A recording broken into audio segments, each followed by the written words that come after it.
Down is Andrew Rubin. He's the Vice President for Clinical Affairs and Affiliates at NYU Langone Medical Center. He joins me here in New York. Welcome. Thanks for being here. And also Michael Cannon, the Director of Health Policy Studies at Cato Institute, is a former policy analyst as well from the Senate Republican Policy Committee. He's in Washington. Thanks for being here as well, Andrew.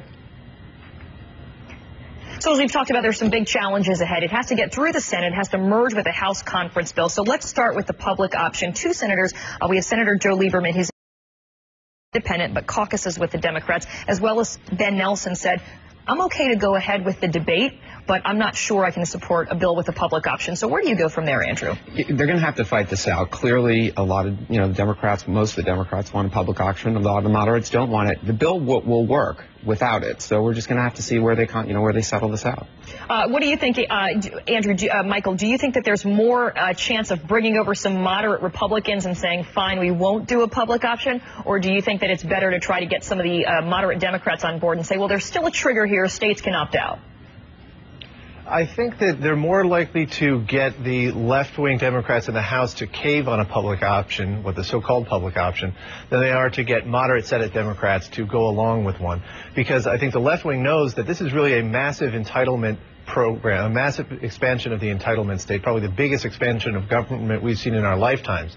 And the centerpiece of this legislation is not the so-called public option. It's the mandate that requires every American to purchase health insurance. And I think the left knows that if they get that, then they've pretty much gotten what they want from this bill, which is a government takeover of the private health insurance industry. Really? I mean, one of the things that was startling to me is just how low that quote-unquote penalty is for not being in. It's $95 in the first year, right? And then it moves up to maybe $750. I mean, there's some people that are going to be making that calculation and say, if something really goes wrong, I'll get it then. You got to start somewhere. And I think Well, let me let Andrew weigh in on that, and I'll get back to you, Michael. You got to start somewhere, and to have the insurance industry in balance, you have to include all these people. I agree, it starts low, $95 in the beginning, but when you're bringing all these uninsured Americans into the pool, $795 is going to go a long way. So I think it's a good start, and you have to put this in balance. You have to get everybody into the pool.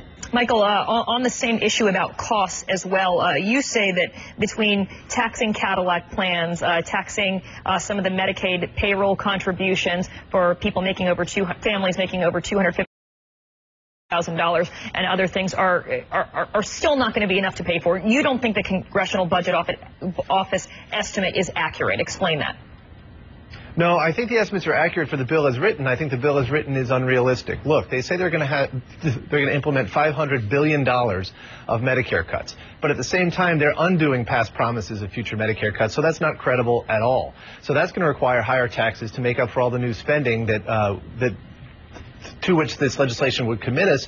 And after the fact that they're not going to be making the spending cuts that they said, but then the point that you made about the low penalties for not buying health insurance, that means that what that actually means is that, yes, a lot of people are going to drop coverage. They're going to pay the penalty and not insure. So premiums are going to go up because everyone in the risk pool is going to be sicker. And as those premiums go up, people who purchase insurance are going to demand more subsidies. They're going to demand that the penalties be raised on those who don't purchase health insurance.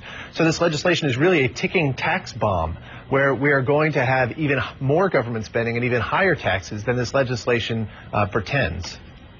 Like I said, I think you have to start somewhere. Now, remember, the $95 is just the first year, and we move people along, fairly quickly in this process. And this bill, yes, it's very expensive, but the country has decided we want health care reform. I really believe that. So, and there's a lot of moving pieces here.